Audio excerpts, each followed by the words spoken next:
میرے جذبات بہت بھٹک گئے، میں روک نہیں سکتا۔ ہمارے ہاں ہمارے گھر میں کوئی فون کرے تو ہم غیرت مند بن جاتے ہیں۔ میری غیرت کو گوارا نہیں کہ کوئی میرے گھر میں فون کرے، اور اگر میں کسی کے گھر میں فون کروں تو پھر غیرت کدھر گئی؟ پھر بھی آپ غیرت مند نہیں صاحب، پھر بھی آپ غیرت مند نہیں۔ اگر آپ کسی کے گھر فون کرتے ہیں تو آپ غیرت مند نہیں، تو یاد رکھیں اگر آپ یہ حرکت کر رہے ہیں تو پھر آپ کو بھی تھوڑا احساس ہونا چاہیے نا۔ نبی کریم صلی اللہ تعالی علیہ وسلم سے اس نے کہا مجھے زنا کی اجازت دیں دے، حضور فرمانے لگے آگے آ جاؤ۔ حضرت عمر کہتے ہیں مجھے بڑا غصہ تھا، میرا دل کر رہا تھا اٹھوں اور 2 تھپڑ ماروں اسے، طریقہ ہے بات کرنے کا۔ حضور نے بلایا، پاس بٹھایا، تھپکی دی، فرمایا ایک بات تو بتا، تیرے سوال کا جواب پھر دیتا ہوں، ایک بات تو بتا۔ یا رسول اللہ صلی اللہ تعالی وسلم ارشاد فرمائیے۔ حضور فرمانے لگے تو پسند کرتا ہے کہ تیری بہن کے ساتھ کوئی زنا کرے؟ پسند کرتا ہے تو کہ تیری بہن کے ساتھ کوئی زنا کرے؟ کہنے لگا حضور میں بات بھی سننا پسند نہیں کرتا۔ تیری بیٹی کے ساتھ؟ کہنے لگا حضور زبان اس کی کھینچ لوں گا جو یہ بات کرے گا۔ کہا تیری ماں، تیری پھپھی، خالہ کا؟ حضور خبردار، کسی بندے کو میں اجازت نہیں دوں گا۔ تو رسول کریم فرمانے لگے جس سے تو زنا کی اجازت مانگ رہا ہے وہ بھی تو کسی کی بہن ہے نا، وہ بھی تو کسی کی بیٹی ہے۔ جو غیرت، جو حمیت تجھے اپنے گھر کے بارے میں آتی ہے وہ دوسرے کے بارے میں کیوں نہیں آتی؟ جب نبی کریم نے اس نوجوان کو اس کے مزاج کے مطابق سمجھایا تو اس کی آنکھوں میں آنسو آ گئے۔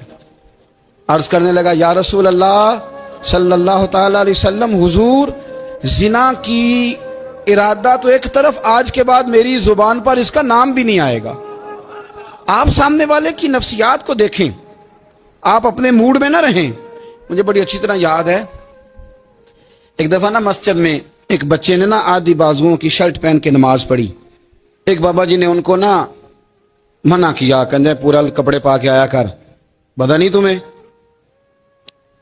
وہ کہنے لگا، بچہ کہنے لگا نماز ہو جاتی ہے، بازو آپ فولڈ کر کے ایسے کر کے، بڑے بازو فولڈ کر کے پڑھیں گے تو کراہت ہے، لیکن ویسے بھی آدھے بازوؤں والی شرٹ میں نماز ہو جاتی ہے، لیکن اچھا عمل نہیں۔ اچھا یہی ہے کہ آپ کے بازو پورے ہوں۔ تو بزرگ ان سے کہنے پورے کپڑے پہنو، کہنے لگا بھائی ہو جاتی ہے نماز، میں بھی تھا۔ تو مجھے انہوں نے کہا جی حضرت صاحب بات سننا۔ میں نے کہا جی حکم۔ کہنے لگے ان کپڑوں میں نماز ہو جاتی ہے؟ میں نے کہا جی ہو جاتی ہے۔ کہندے لگتا ہے منڈا چودھری آندا ہے، منڈا لگتا ہے چودھری آندا ہے۔ فٹافٹ اسی وقت انہی پیروں پہ میں کہا جی ہے واقعی چودھری آندا بچہ، لیکن مسئلہ یہ ہے کہ دین چودھری کے لیے بھی وہی ہے اور غریب کے لیے بھی۔ تو آپ اس بچے بیچارے کو اندر آنے تو دیں، اس کو مسجد میں داخل ہونے دیں، انشاءاللہ کپڑے بھی ٹھیک پہن کے آ ہی جائے گا۔ لیکن ہم نے تو ذہن بنا لیا ہے کہ ہم نے اپنی مرضی کے مطابق لوگوں کو قابو کرنا ہے۔ ہم لوگوں کی ذہن کے مطابق اترنے کو تیار نہیں، بس سارے میرے مطابق چلیں۔ یہ تو بات کو پیشوا کرے گا، مقتدا کرے گا، وہ بھی سمجھائے گا۔ رسول کریم علیہ الصلوۃ والسلام لوگوں کو جبرن نہیں جھکاتے تھے، حضور دلائل دیتے تھے۔ نوجوان بچوں کو موقع دیں، انہیں سمجھائیں، انہیں قائل کریں، ان سے پیار کریں، ان کی نفسیات کو سمجھیں، اس کے مطابق ان کے ساتھ آپ ڈیل کریں، پھر آگے بڑھیں۔ عورتوں کے بارے میں میرے نبی کریم علیہ السلام نے بڑی نصیحت فرمائی ہے۔ محبوب کریم فرمانے لگے عورت ٹیڑھی پسلی سے پیدا کی گئی ہے، سیدھا کرنا چاہو گے ٹوٹ جائے گی، کہ جیسی ہے اس کے ساتھ ویسے ہی گزارا کرو، اس کی نفسیات کو سمجھ جاؤ۔ عورت تھوڑا سا چاہتی ہے کہ وہ کھانا پکائے تو اس کی تعریف کر دی جائے، تو بھئی کھڑی ہے صبح سے بورتی خانے میں، 2 لفظ بولنے میں کوئی حرج ہے؟ اور اگر کبھی نمک زیادہ ہو بھی جائے تو کیا خیال ہے بیوی جان بوجھ کے زیادہ ڈالتی ہے؟ اس کا شوق ہے کہ اس کی انسلٹ ہو؟ ہمارا رویہ اتنا سخت ہوتا ہے، بعض اوقات اتنا تکلیف دہ ہوتا ہے کہ اس سے جذبات کو ٹھیس پہنچتی ہے، مزاج میں خرابی آتی ہے۔ تھوڑی تعریف دیکھیں، عورت چاہتی ہے تھوڑا سا کہ میرے خاندان والے، میرے سسرال والے میری تھوڑی عزت کریں، تو وہ اگر سارا کچھ چھوڑ چھاڑ کے آ گئی ہے تو جس طرح ہم اپنی بیٹی کے لیے ذہن رکھتے ہیں عزت کا، اگر تھوڑا اس کے لیے بھی بنا لیں گے تو میرا خیال ہے کوئی حرج والی بات۔ ہم نا لوگوں کا خیال رکھنے کی بجائے لوگوں کو چڑھاتے ہیں۔ ناراض تو نہیں ہو جائیں گے آپ؟ نہیں رہن دینے ہیں، لگتا ہے تو ہو جانا ہے بھائی، چڑھاتے ہیں لوگ۔ کسی نے کہہ دیا نا کہ یہ میرے گھر نہ آئے آج کے بعد، باپ نے بیٹے کو کہہ دیا یہ تیرا رشتہ دار نہ آئے، وہ کہتا تو سویرے ضرور آئی، ویکھاں گا تینوں کیڑا ڈکدا ہے، آنا صبح۔ وہ کسی نے کہہ دیا نا اس گلی سے نہ گزرنا، کہنا میں ابھی گزروں گا، تو دیکھ لے جو تو نے کرنا ہے۔ ہم لوگوں کی نفسیات کے بلکہ پتہ چل جائے نا فلانے کو فلان چیز بری لگتی ہے، اس کو لوگ زبردستی کرتے ہیں، چڑھاتے ہیں، نفرتیں پیدا کرتے ہیں، اس کے اندر غرور لاتے ہیں، مزاج کے اندر چڑچڑاپن پیدا کرتے ہیں۔ یہ کام نہ کریں۔ آپ اپنے لیے کیا گراؤنڈ بنا رہے ہیں کہ لوگ آپ سے نفرت کریں، لوگ تکلیف دیں آپ کو؟ یہ نوجوان بچے کسی نے ہارن دے دیا گاڑی کا، تو آپ اس نے گاڑی پیچھے کرنی نہیں، وہ ماں بدولت کو ہارن بجا دیا ہے۔ یہ مہذب قوموں کا یہ رویہ نہیں ہوتا۔ یہ تو وہ قومیں ہیں جو مطلب بڑی تنگ ہیں اپنے آپ سے، یہ بڑے آوازار لوگ ہیں۔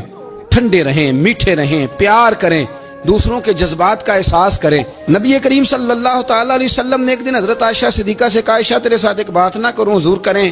فرمایا جب تو ناراض ہوتی ہے تب بھی مجھے پتہ چل جاتا ہے، اور جب تو راضی ہوتی ہے تب بھی مجھے خبر ہو جاتی ہے۔ اتنا دھیان رکھتے ہیں خاوند گھر میں کہ اب اس کی پوزیشن کیا ہے اور اب یہ کیا سوچتی ہے اور کس بات پہ اس کو جو ہے وہ ناراضگی ہوتی ہے۔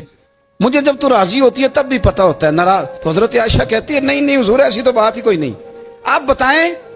تو حضور فرمانے لگے جب میں کسی اور زوجہ کے پاس تھوڑا وقت گزار لیتا ہوں زیادہ، اور جب میں آتا ہوں تو ناراض ہوتی ہے۔ یا رسول اللہ آپ کو کیسے پتا؟ فرمایا بتاؤں؟ حضور بتائیں۔ فرمایا اس وقت جب تو قسم اٹھاتی ہے تو کہتی ہے لا و رب ابراہیم، مجھے ابراہیم کے رب کی قسم، اور جب تو مجھ سے راضی ہوتی ہے تو کہتی ہے لا و رب محمد، مجھے محمد کے رب کی قسم۔ تو پھر حضرت ابراہیم کا نام لے لے کے کہ حضرت عائشہ کہنے لگی محبوبہ قربان جاؤں، بات بالکل ٹھیک ہے، ایسے ہی ہے یا رسول اللہ، بالکل بالکل ایسے ہی ہے۔ جب تھوڑی خفگی ہوتی ہے تو میں یہ کام، تو حضور تو لوگوں کے مزاج کا خیال کرتے تھے، نبی کریم کو تو پتہ ہوتا تھا، لیکن ماں بدولت کہتے ہیں سارے میرے مرضی کے مطابق چلیں۔ ہاں میں نے زندگی میں یہ تجربہ بھی کیا ہے کہ آپ لوگوں کا خیال رکھنے لگ جاتے ہیں تو لوگ خراب بھی ہو جاتے ہیں، اس میں کوئی شک نہیں۔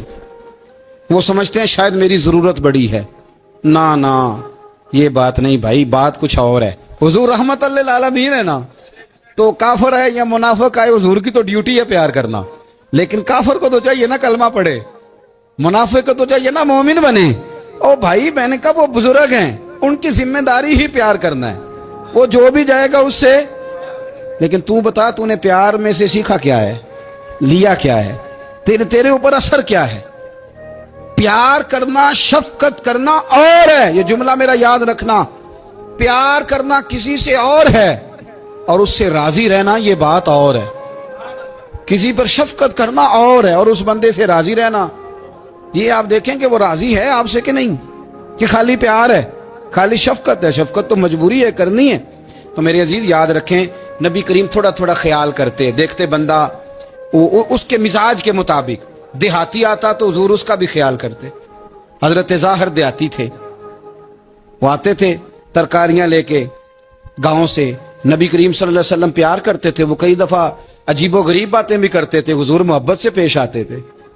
آپ سامنے امام حسن کے پاس ایک بندہ ہے، بڑی مزیدار بات داتا علی اجویری نے لکھی، مجھے پڑھ کے بڑا ہی مزہ آیا اور سمجھ بھی آئی کہ اہل بیت نبوت کی اصل مخالفت کون کرتا ہے۔ ایک شخص آیا تو اس نے آ کے نا معاذ اللہ حضرت مولا علی شیر خدا کو، معاذ اللہ ثم معاذ اللہ، امام حسن کے والد کو برا بلا کہا، پھر امام حسن کو کہا، وہ برا بلا کہتا جا رہا ہے، امام حسن مسکراتے جا رہے ہیں، ہنستے جا رہے ہیں۔ انجوائے کرنے کا آپ کا موڈ بن جائے تو سب کچھ انجوائے ہو سکتا ہے، لیکن اگر آپ نے مرچیں دانتوں کے نیچے رکھ کے اچھی طرح چبا لی ہوں اور کانوں سے بھی دھواں نکل رہا ہو تو پھر تو بھائی کوئی چیز بھی انجوائے نہیں ہوتی، پھر تو قصور یہ ہے کہ مرچیں نہیں چبانی تھی، آپ نے اپنا مزاج خود بڑا کڑوا کر لیا ہے، وہ کیسے کام چلے گا؟ وہ آیا تو اس نے آ کے نا امام حسن کو، آپ کے والد کو معاذ اللہ ثم معاذ اللہ نقل کفر نہ باشد برا بلا کہا۔ وہ کہتا جا رہا ہے، امام صاحب ہنستے جا رہے ہیں۔ جب وہ تھک گیا تو امام حسن فرمانے لگے روٹی کھانی ہے؟ بھوک تو نہیں لگی ہوئی؟ کہنے لگا بڑی لگی ہوئی ہے۔ فرمانے لگے اس کو روٹی کھلاؤ، اس کو روٹی کھلائی، فرمایا تیرا حال؟ کہنے لگا بڑا غریب ہوں۔ ایک پیالے میں چاندی بھر کے امام حسن نے اسے دی، اور جب اس کو دے دی نا تو غور سے چہرہ دیکھنے لگا، کہنے لگا آپ کا حلم دیکھ کے، سخاوت دیکھ کے مجھے یقین آ گیا ہے کہ آپ واقعی خون رسول ہیں۔ امام صاحب فرمانے لگے یہ بیچارہ اصل میں تنگ ہے اپنی زندگی سے، اصل اس کا حال کوئی نہیں، تو میرے ساتھ یہ حرکتیں کر رہا ہے۔ تو یہ آپ سمجھیں اس بات کو، کچھ لوگ بیچارے ویسے ہی تنگ ہوتے ہیں، پریشان ہوتے ہیں، ویسے ہی بلا وجہ معاملہ ہی کوئی نہیں۔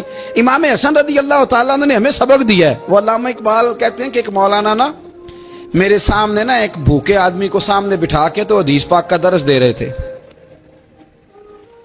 بندے کو بھوک بڑی لگی ہوئی تھی، وہ درس دیتا جا رہا ہے۔ تو اقبال کہتے ہیں میں نے اسے کہا کہ فاقہ کش کو درس شریعت سے کیا غرض، اس کے شکم کی آگ کو تو روٹی چاہیے، میں اسے روٹی کھلا، اسے تیری کوئی سمجھ نہیں آ رہی، تو بھوک لگی ہوئی ہے، پہلے کھانا کھلا لے، پھر ذرا اس کے ہوش ٹھکانے آئیں گے، پھر اسے دین کی بات بتانا۔ ہم لوگوں کا ذہن نہیں سمجھتے کہ بندہ کس قسم کا ہے۔ سارے ہی صحابہ حیا والے تھے، سارے ہی اکرام والے تھے، پر حضور سید عالم صلی اللہ علیہ وسلم کی پیاری زوجہ حضرت عائشہ صدیقہ رضی اللہ تعالیٰ عنہ فرماتی ہیں کہ میں حضور کے گھر میں پردے کے پیچھے دیکھ رہی تھی، نبی کریم آرام فرمائیں، تو حضور کی نا تہمت مبارک پنڈلیوں سے ذرا اونچی ہو گئی، پنڈلیوں سے ٹخنوں تک مرد کا چھپا ہوا ہو تو وہ جائز ہے، اس سے نیچے ننگا نہیں کرنا چاہیے، اوپر اس سے ٹخنوں سے اوپر، نیچے ہو بھی جائے تو خیر ہے۔ حضور کی پنڈلیاں نا تھوڑی سی چادر ہٹی ہوئی تھی، پنیاں کہتے ہیں ہم پنجابی میں، پنڈلیوں سے ذرا چادر ہٹ گئی، حضور لیٹے رہے آرام فرما رہے۔ فرماتی ہیں باہر دستک ہوئی، حضور نے فرمایا کون ہے؟ عرض کی ابو بکر صدیق ہوں یا رسول اللہ، اجازت ہو تو حاضر ہو جاؤں؟ حضور نے فرمایا آ جاؤ۔ کہتے ہیں حضور لیٹے رہے، حضرت ابو بکر آئے، بات چیت ہونے لگی، تھوڑی دیر کے بعد پھر دستک ہوئی، کون ہے دروازے پہ؟ یا رسول اللہ عمر بن خطاب ہوں۔ فرمایا آ جاؤ، آ گئے، بات چیت ہوتی رہی، تھوڑی دیر کے بعد عثمان غنی آئے، یا رسول اللہ آ جاؤں؟ فرمایا عثمان ذرا ٹھہر۔ حضرت عثمان ٹھہر گئے، نبی کریم اٹھ کے بیٹھے، چادر مبارک پنڈلیوں کے گرد لپیٹی، اپنے کرتے کو سیدھا فرمایا، کہا عثمان آ جاؤ۔ تو عثمان آئے، بات چیت ہوئی، چلے گئے۔ سیدہ کہتی ہے میں نے پوچھا یا رسول اللہ عثمان تو بڑی ٹھنڈی طبیعت کا بندہ ہے، وہ تو بڑا میٹھا آدمی ہے حضور، کوئی جاہو جلال نہیں، کوئی بات نہیں، کوئی، وہ تو بڑا پیارا ہے۔ عمر آئے تو آپ لیٹے رہے، ابو بکر آئے تو آپ لیٹے رہے، تو عثمان؟ حضور فرمانے لگے عائشہ عثمان سے تو فرشتے بھی حیا کرتے، عثمان سے تو فرشتے بھی حیا کرتے، تو میں نہ حیا کروں؟ آپ اس بات کو سمجھیں، غور کریں کہ اگر ان کی طبیعت اس طرح کی ہے کہ وہ کہتے ہیں کہ وجود زیادہ چھپا ہوا ہونا چاہیے، تو نبی پاک نے ان کی طبیعت کا خیال کیا ہے، حضور نے ان کے مزاج کا۔ آپ کو نہیں پتا کہ ابا جی آپ کے کیا سوچتے ہیں، کیا چاہتے ہیں؟ آپ کو نہیں پتا آپ کے استاد کا مزاج کیا ہے؟ آپ کو نہیں پتا آپ کے مرشد کامل کی طبیعت کس طرح کی ہے؟ وہ کن باتوں میں راضی ہوتے ہیں، کن میں ناراض ہوتے ہیں، ہمیں سارا پتا ہوتا ہے، لیکن ہم چاہتے ہی نہیں صحیح کرنا معاملات کو۔ ہم اپنے وجود پر تھوڑا سا بوجھ ڈالنا ہی نہیں چاہتے، اپنی طبیعت کو تھوڑا سا تکلیف دینا ہی نہیں چاہتے۔ حضرت صدیق اکبر رضی اللہ تعالی، مالدار آدمی، کروڑوں پتی شخص، لیکن انہوں نے نا ایک موقع پہ پھر ٹاٹ کا لباس بھی پہن لیا۔ تو کسی نے ان سے کہا ابو بکر یہ کیا؟ فرمانے لگے نبی کریم کو، میرے آقا کو غریبی پسند ہے، تو ابو بکر غریب بن گیا ہے، ختم ہو گئی، جے سونا ہی میرے دکھ وچ راضی تے میں سکھ نو چولے ڈاواں، ٹھیک ہو گئی بات، وہ جس حال میں رکھے اس حال میں راضی رہنا ہے۔ یہ جو مزاج ہے نا ہمارا کہ میں ڈھلنا نہیں چاہتا، میں بدلنا نہیں چاہتا، ہم تو غلام ہیں پھر بھی نہیں بدلتے۔ تھوڑا سا خیال کریں، میں کہا کرتا ہوں کہ اماں کو زیادہ نہیں ضرورت پیسوں کی، ہاں ماں تو ماں ہوتی ہے، وہ کو ریٹ لگا کے تیرے سے پیسے مانگے گی۔ اماں کو تو بس اتنی ضرورت ہے کہ ماں جو کہہ دے جی کر دو۔ ماں کو تو اتنی ضرورت ہے کہ 2 منٹ رات کو بیٹھ جاؤ پیروں میں، اماں لا تیرے پیر دبا دوں، اتنا ہی کافی ہے۔ وہ کہے گی اوہو میرا پتر بڑا چنگا، اللہ وہی انج دی اولاد سارے نو دے وے، او بھائی ایسے کر دے۔ وہ تو سویرے پورے محلے کو، ابا جی کو کوئی نہیں ضرورت تیرے پیسوں کی، ہاں نا، ان کو تو ضرورت ہے۔ تو کبھی کبھی تو ان کو موٹر سائیکل پہ بٹھائے اور ابا جی منڈی جانا تھا، میرا دل تھا کٹھے چلیں گے، آئیں ذرا پیار سے چلتے ہیں، کبھی ان سے پیار کرے، کبھی کہے ذرا کندھے نہ دباؤں، او یارو اس کی ضرورت ہے، نہیں ضرورت مرشد کامل کو کسی کے پیسوں کی، نہ، اللہ جانتا ہے جو کامل آدمی ہوتا ہے اسے ضرورت ہی نہیں ہوتی، اسے تو اتنی ضرورت ہوتی ہے کہ اس نے کہہ دیا سیانے بن جاؤ تو سیانے بن جاؤ، اس نے کہہ دیا نیک ہو جاؤ تو نیک، اس نے کہا ہے کہ آج آ جانا تو پھر، اور نہ یار